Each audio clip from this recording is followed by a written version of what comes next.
I need you to hate so I can use you for your energy. This is real sales talk. Real sales advice from real sales practitioners. Giving you tips on how to dominate your sales quota are your co-hosts, Sean Mitchell and Phill Keen. We don't have a process for referrals at most companies. I go into a company, I say, what's your referral process? They have no, well, what do you mean? I think that goes back to the premise of why do salespeople suck at prospecting? I mean, number one reason why they suck at prospecting is they don't actually do it. If you are successful and nobody knows in 2016, 20, 2025, you're not successful. You ever want to find out what's going on in the company? Get in the car and spend a day with the top 3 salespeople. You'll find out in 5 minutes. Because you can't be a trusted advisor without 2 things, trust and advice. I mean, you need both of them. What's going on, everyone? TechTalk 13. It's the new year for us as we're recording this. Phill, Happy New Year. How are you? Doing well, Sean. Happy New Year. It's 2017 officially, and we're excited to be rolling. Yes, absolutely. I did a little bit of a late celebration, celebrated on New Year's Day, bought a bottle of champagne, drank 3 of the 4 glasses out of the bottle. So I was feeling really good last night. There you go. That's the way you celebrate.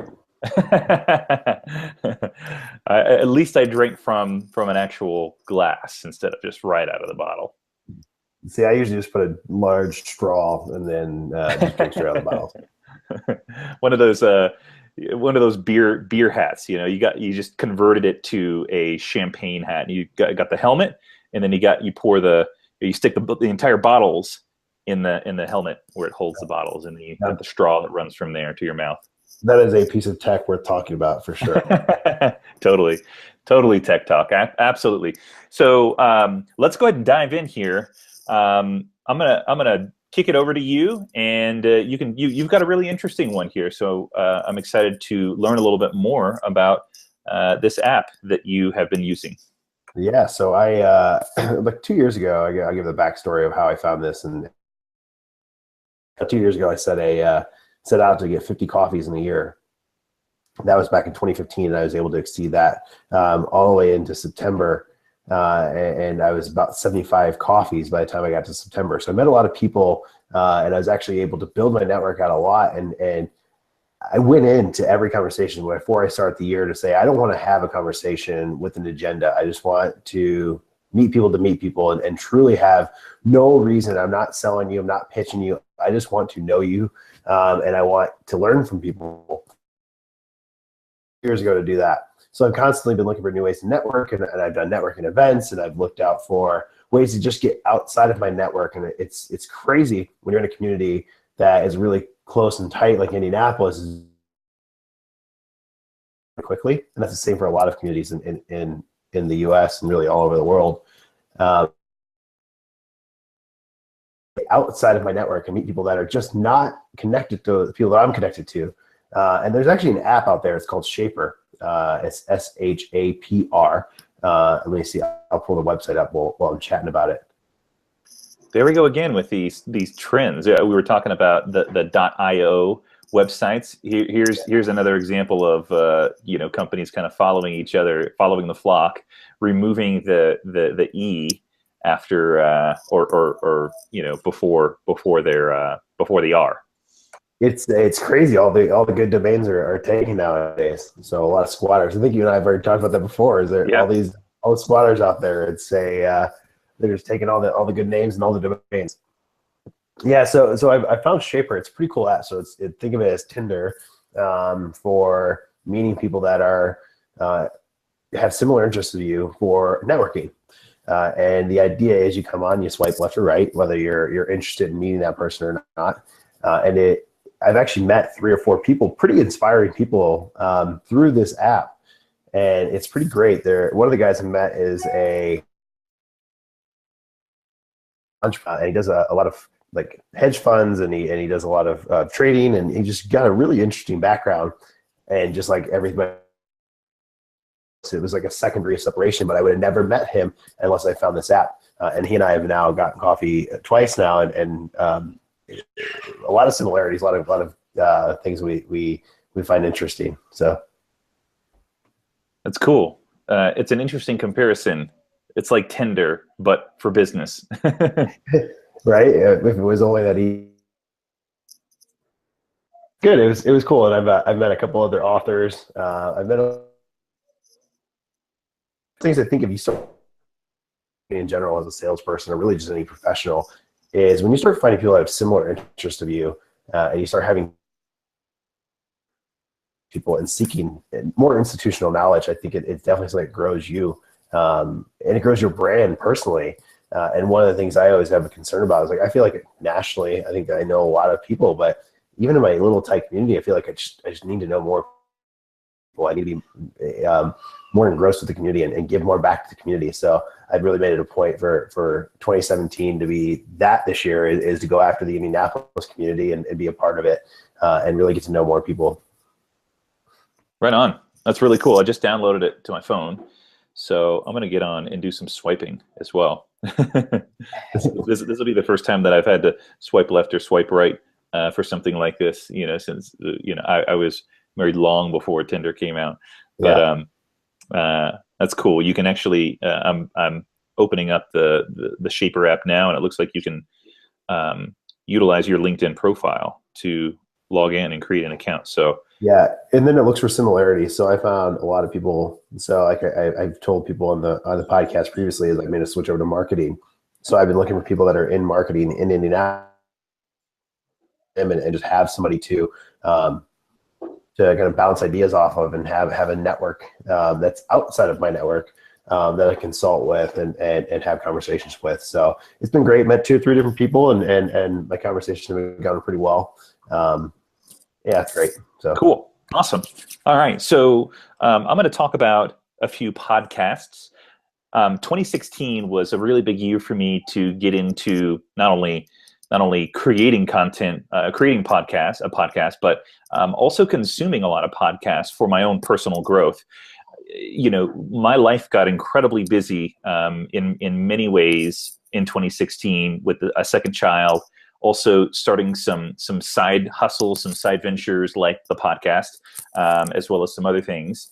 And I all of a sudden, or very quickly, went from being able to sit down and read a book to just not really having a lot of time and being on the go quite a bit. So podcasts were a really key way for me to develop professionally and really just kind of continue to grow. So I want to mention a couple of those. In fact, I've been thinking about this week, just looking back at some of the things that I've accomplished, and I wanted to write a blog post on the podcasts that I really got into in 2016. So I'll just kind of tease that out right now and make that my goal this week, to give a really nice summary of the podcasts that I'm listening to and really enjoying a lot. Some of them I listened to for a little while and delete. Some of them I've listened to almost this entire year. A few of those that I've listened to pretty consistently. The first one is this is actually one of the new ones on my list, the Tony Robbins Podcast. Now, let me say this: I'm incredibly grateful for all the fantastic things that Tony Robbins has done. I'm not a massive fan and a believer in some of the stuff that he does, but what I do pick up on and really value from listening to him is just this idea of overcoming your mental barriers. He's been really good at drawing that out of people, and so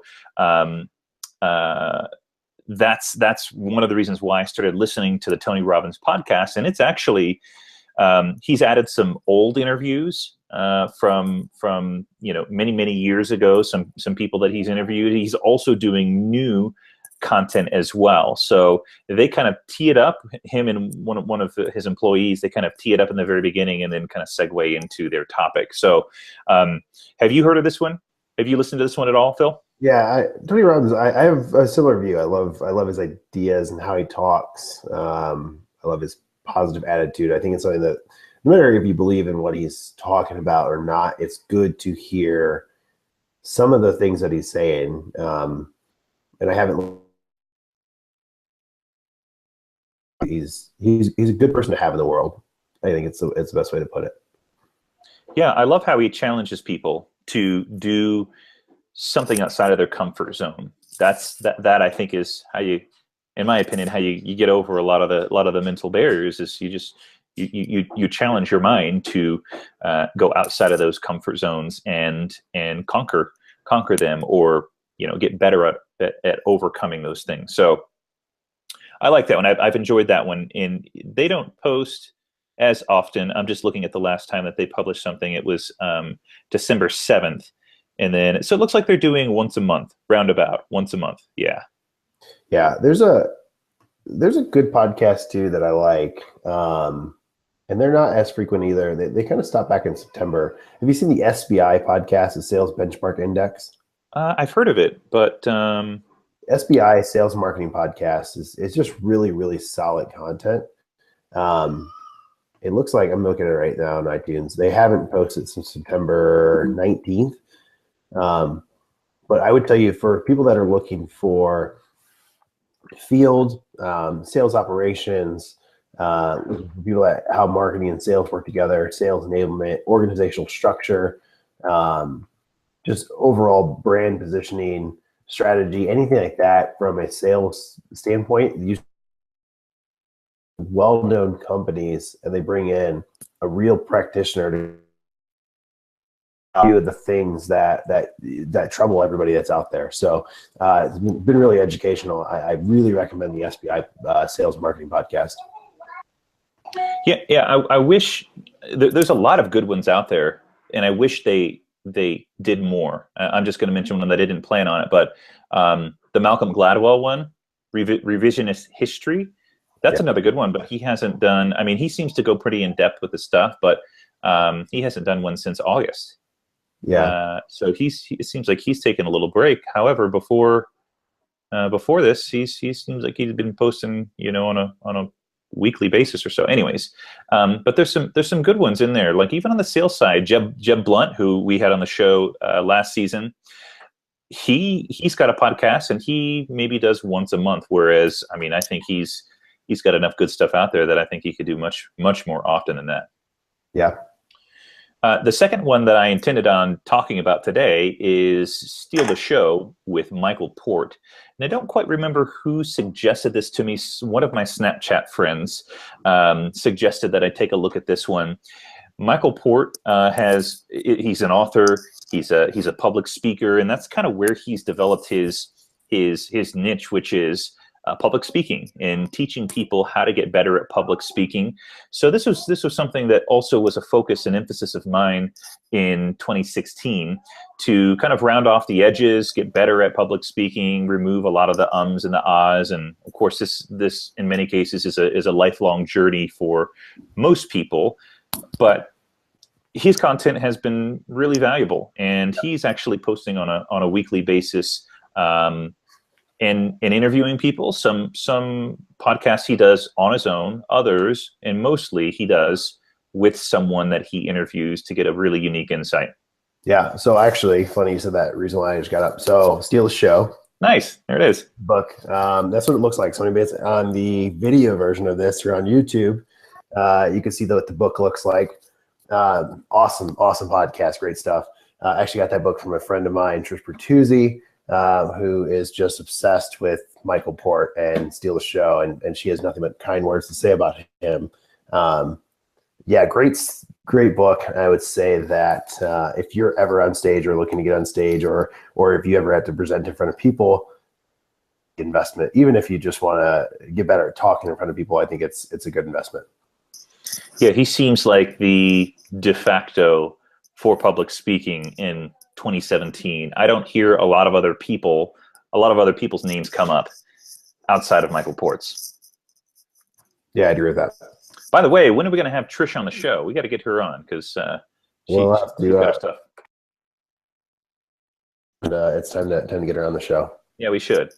I see her everywhere on LinkedIn, and we talked about, I think it was the last Tech Talk, or maybe it was Real Sales Talk recording. We talked about an article where she was talking about the differences between, what was it, account-based management, account-based selling. Yeah, it was account-based account-centric selling versus account-based selling and what the difference was. And there's a lot of people that have a focus on accounts, but that doesn't mean you're account-based. Just crazy smart. We could probably get her on for that topic, and she could go for days. So yes, well, Trish Bertuzzi coming soon. I promise I'll make it happen. Real Sales Talkers. If you don't know Trish Bertuzzi, you need to Google her and look her up, or you can go to bridgegroupinc.com. She's got great content. She doesn't pull any punches. I mean, she reminds me a lot of Keenan, where they just say it as they think it, and they don't care what other people think if it comes across as brash or, offensive. They're just speaking what they truly believe in their heart. Yeah, and I think that's why she's so genuine. I think that's why. So. Cool. Okay, well, let's go ahead and wrap this one up here. This is Tech Talk 13, and you can see the links to the tech we've talked about today in the show notes. If you look in wherever you're listening to this, it's probably mostly iTunes podcast. I was just looking at the sources of where people are consuming this. Is mostly iTunes, but if you're on YouTube watching this, you can easily find that in the notes as well. So thanks for tuning in, everyone, and we'll see you very shortly on the next episode of Real Sales Talk.